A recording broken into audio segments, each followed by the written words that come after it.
తాకట్టులో ఉన్న బంగారాన్ని విడిపించి ఆ రోజు ఆన్లైన్ రేటుకే మేము కొంటాం. Sharma gold company.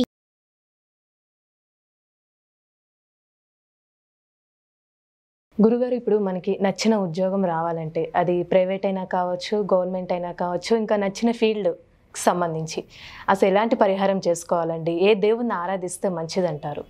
మంచి ప్రశ్నమ్మా. ఇప్పుడున్న యువత ఎక్కువగా బాధపడేటువంటి ఒక పెద్ద సమస్య. వాడు చదివే చదువుకి చేస్తున్న ఉద్యోగానికి సంబంధం ఎక్కడా కుదరట్లేదు. ఏదో ఒక ఉద్యోగం వస్తుంది, బ్రతుకు తెరువు కోసం చేసుకోవాలి. ఊళ్ళల్లో ఉండేటువంటి తల్లిదండ్రులను వదిలిపెట్టేసి వచ్చి ఇక్కడ ఏదో పెద్ద ఉద్యోగం చేస్తున్నాం అని చెప్పి తల్లిదండ్రులకి చెప్పుకోలేక చిన్న చిన్న ఉద్యోగాలు చేస్తూ బాధపడుతున్నారు. ముఖ్యంగా దీన్ని మొట్టమొదటిగా ఎక్కడ చూడాలి అంటే ఈ నిరుద్యోగ సమస్య అనేది అది ప్రభుత్వ పరంగా కావచ్చు, లేదంటే బయట మనకు ఉండేటువంటి నాలెడ్జ్ పరంగా కావచ్చు. ఇంట్లో 10th క్లాస్ వరకు ఎవరైనా కామన్గా చదువుతారు. 10th దగ్గర నుంచి పిల్లవాళ్ళకి అంటే పిల్లలకి ఇష్టమైనటువంటి చదువు కాకుండా తల్లిదండ్రులకు ఇష్టమైనటువంటి ఒక విద్యని వాళ్ళ నిత్యం రుద్దుతారు చూడండి. అక్కడ కొంత మేరకు యువత దెబ్బతింటాం. ఉండదు. నువ్వు బీటెకే చేయాలి, నువ్వు సాఫ్ట్వేరే చేయాలి, నువ్వు డాక్టరే చదవాలి.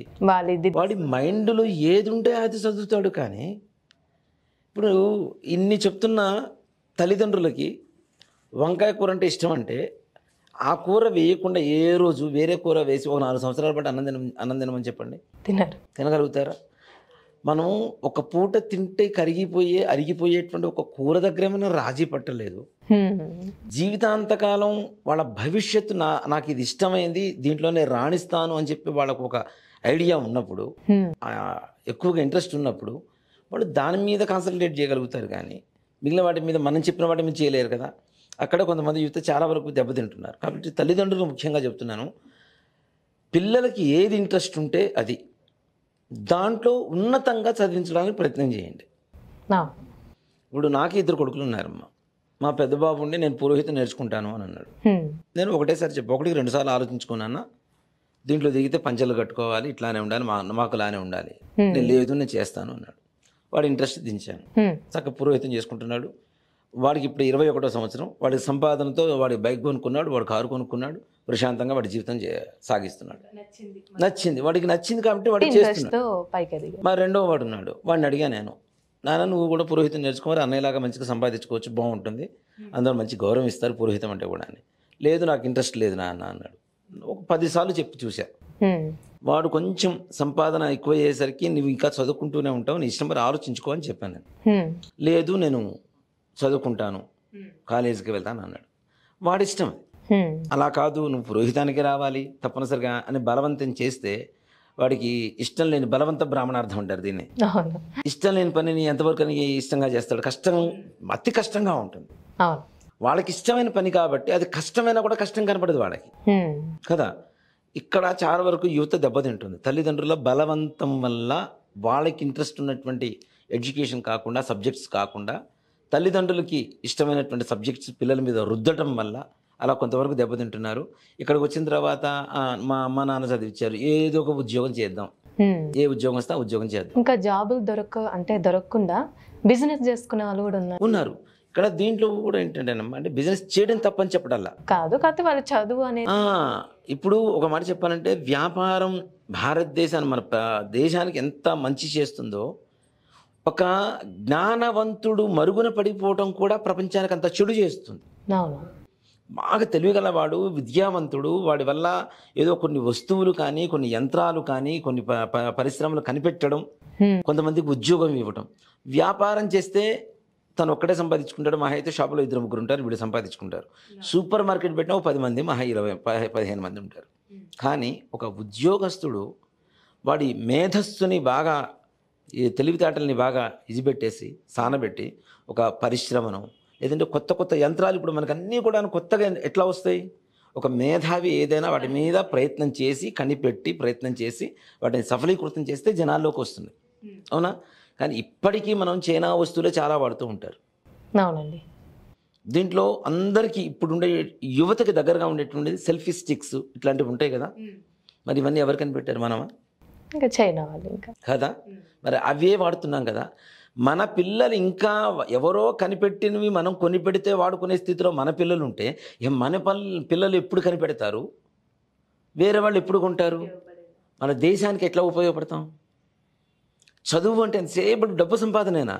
జ్ఞానాన్ని పెంచాలి, జ్ఞానాన్ని పెంచాలి, నలుగురు పంచాలి, దానివల్ల దేశానికి ఉపయోగం ఉండాలి. దేశానికి ఉపయోగం ఉంటే పేరు ప్రఖ్యాతులు అతీతంగా వస్తాయి, మీరు ఊహించిన దానికంటే ఎక్కువగా వస్తాయి. ఇప్పుడు సాఫ్ట్వేర్ అనే ఒక ఇది ఉంది, దాంట్లోనే రకరకాల సబ్జెక్ట్స్ కనుక్కుంటున్నారు. ఇది చేస్తే ఇలా ఉంటుంది, ఇలా ఇది చేస్తే ఇలా ఉంటుంది, అవునా? ఇలాంటివి ఏవైతే ఇంట్రెస్ట్ ఉంటాయో వాటి మీద చూపించడం అనేది, పిల్లల్ని అవి చదివించడం అనేది మొట్టమొదటిగా చేయవలసినటువంటి ఒక మెట్. అది ఫస్ట్ స్టెప్. అది చదువుకున్న తర్వాత కూడా పిల్లలకు ఉద్యోగాలు రావటం లేదు, అందరూ సాఫ్ట్వేర్లే అవుతున్నారు. రాను రాను ప్రపంచం మొత్తం సాఫ్ట్వేర్ మీదనే బేస్ అవుతున్నప్పుడు ఎంతమంది ఉద్యోగాలు చేస్తే సరిపోతుంది? అది ఇంకా కావాలి కదా. జనాభా పెరుగుతున్నారు, పెద్దవాళ్ళు అవుతున్నారు. అట్లాగే ఇతర దేశాల నుంచి, ఇతర రాష్ట్రాల నుంచి, రాష్ట్రాల్లో జనాలు మారుతున్నారు, వేరే వేరే ప్రాంతాలకి వెళ్ళిపోతున్నారు, ఉంటున్నారు. ఇప్పుడు నిజంగా మన తెలుగు రాష్ట్రాల్లోనే ఉండేటువంటి బీటెక్ కంప్లీట్గా చేసుకొని మంచిగా చదువుకున్నటువంటి పిల్లలే ఉంటే ఇతర రాష్ట్రాల నుంచి మన రాష్ట్రానికి వేరే వాళ్ళు వచ్చి ఉద్యోగాలు ఎట్లా చేస్తారు? చేయరుగా. మన వాళ్ళకి ఆ మేధస్సు మనం ఇవ్వగలిగితే, అవునా? మహారాష్ట్ర నుంచి వస్తుంటారు, తమిళనాడు నుంచి వస్తుంటారు, కర్ణాటక నుంచి వస్తుంటారు, వేరే రాష్ట్రాల నుంచి వచ్చి ఇక్కడికి వచ్చి సాఫ్ట్వేర్ జాబులు చేస్తున్నారు. కానీ మన వాళ్ళు మాత్రం ఇంకా ఉద్యోగాలు వెతుకులాటలోనే బతుకులాటలోనే ఉన్నారు. ఇంకా ఫ్యామిలీ కూడా ఏంటంటే, ఇప్పుడు నువ్వు చదువుకుంది దీనికి సంబంధించిన జాబ్ చేయాలని అదొక ప్రెజర్ లాగా కూడా పిల్లల మీద ఉంటుంది. ఎక్కువ నువ్వు అది చేయి, ఇది చేయి, ఎంతసేపటికి ఏదో బొమ్మరిల్లు ఫాదర్ లాగా చేయబట్టుకొని నడిపిస్తుంటే కష్టం. వాళ్ళకు స్వతంత్రం ఇవ్వాలి. అవును, వాళ్ళకి దేంట్లో ఇంట్రెస్ట్ ఉంటే దాంట్లో ఇవ్వాలి. ఇంత చదువుకున్నా కూడా ఉద్యోగాలు రావట్లేదు అనేటువంటి నిరుద్యోగ సమస్య మొట్టమొదటిగా చూడండి. ఏ రాష్ట్రంలో ఎన్నికలు జరుగుతున్నా మేనిఫెస్టోలో ఒకటి ఉంటుంది, నిరుద్యోగ సమస్యను పరిష్కరిస్తాం అంతే. అవునా? అంటే అది మెయిన్ సబ్జెక్ట్ అవుతుంది జనాలందరికీ. నిరుద్యోగ సమస్య ఎంతమంది మంత్రులు మారినా, ఎన్ని ప్రభుత్వాలు మారినా, ఎంత అభివృద్ధి చెందుతున్నా భారతదేశం నిరుద్యోగ సమస్య మాత్రం పెరుగుతూనే ఉంది. అంటే జనాభా పెరుగుతున్నారు కదా, నిరుద్యోగ సమస్య పెరుగుతున్నది. ఇలాంటి నిరుద్యోగులందరికీ, అలాగే ఇష్టం లేని ఉద్యోగం చేస్తూ ఇష్టమైనటువంటి ఉద్యోగం కావాలి అని కోరుకునేటువంటి వాళ్ళకి, ఉద్యోగం చేస్తూ ప్రమోషన్లు రావటం లేదు, మా కష్టానికి గుర్తింపు ఉండటం లేదు, ఇట్లాంటి వాటికి గుర్తింపు రావాలి అనుకునేటువంటి వాటికి చక్కటి పరిష్కారం ఉంటుంది. తెలియచేయండి. అదే ఈ పరిష్కారానికి మనం చేయవలసింది, పెద్దగా కష్టపడాల్సింది ఏం లేదు, ఒక చిన్న మంత్రం.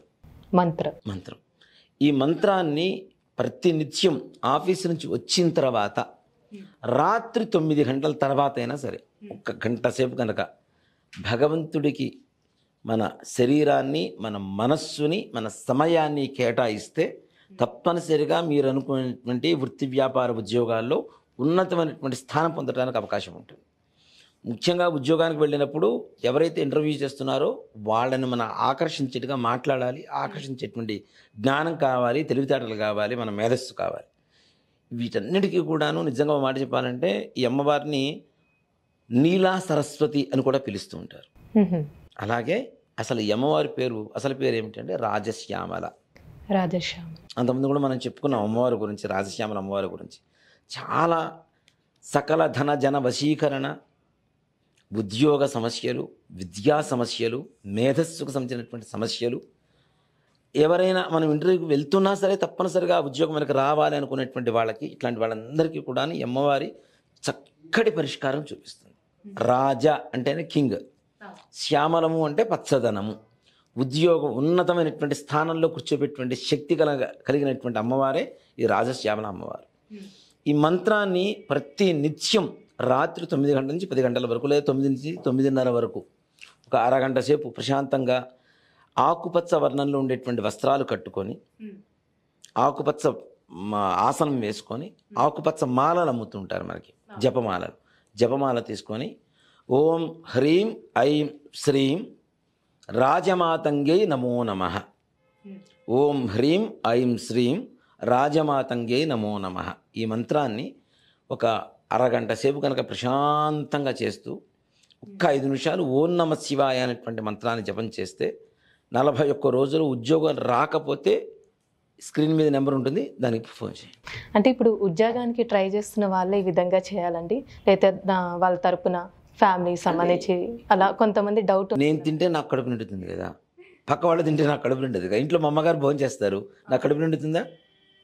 నేను భోజనం చేయాలి కదా. ఎవరికి వాళ్ళు చేసుకుంటే ఆ కసి మీద ఉంటారు కదా. నాకు మంచి ఉద్యోగం కావాలి అని తల్లికి ఉంటుంది, కొడుక్కి మంచి ఉద్యోగం వస్తే చాలు, సాఫ్ట్ నేచర్ అక్కడ. అవును, అక్కడ కసి ఉంటుంది కదా. నాకు నేనుగా చేసుకుంటే అలా చేసుకోవడం వల్ల ఇంకా ఉత్తమమైనటువంటి ఫలితాలు వస్తాయి. నిజంగానే ఆడపిల్లలు మగపిల్లలు ఈ హాస్టల్స్లో వాటిల్లో ఉంటారు. మగపిల్లలు అంటే తీసి పెడతాం, వాళ్ళకి ఏ రకమైనటువంటి ఇబ్బందులు లేవు. ఆడపిల్లలకి చాలా రకాల ఇబ్బందులు ఉంటాయి, తోటి వాళ్ళు నెలసరి ఇవి ఇబ్బందులు కానీ ఇట్లాంటివన్నీ కూడా ఇబ్బందులు ఉంటాయి. అలాంటి వాళ్ళకి తల్లి తండ్రి ఎవరైనా చేయవచ్చు.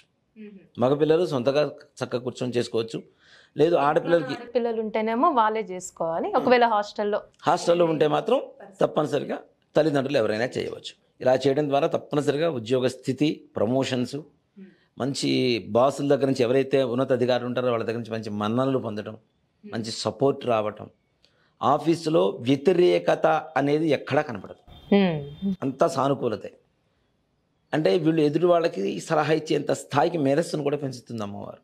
కాబట్టి అమ్మవారి ఉపాసన చేయండి, తప్పనిసరిగా ఉద్యోగ ప్రాప్తి తప్పనిసరిగా కలుగుతుంది. మంచి పరిహారం తెలియజేశారండి, ధన్యవాదాలు. శ్రీమాత్రే నమః. శ్రీ గురుభ్యో నమః. సుమన్ టీవీలో మీ పర్సనల్ అండ్ బిజినెస్ ప్రమోషన్స్ కోసం కింది నెంబర్కి కాంటాక్ట్ చేయండి.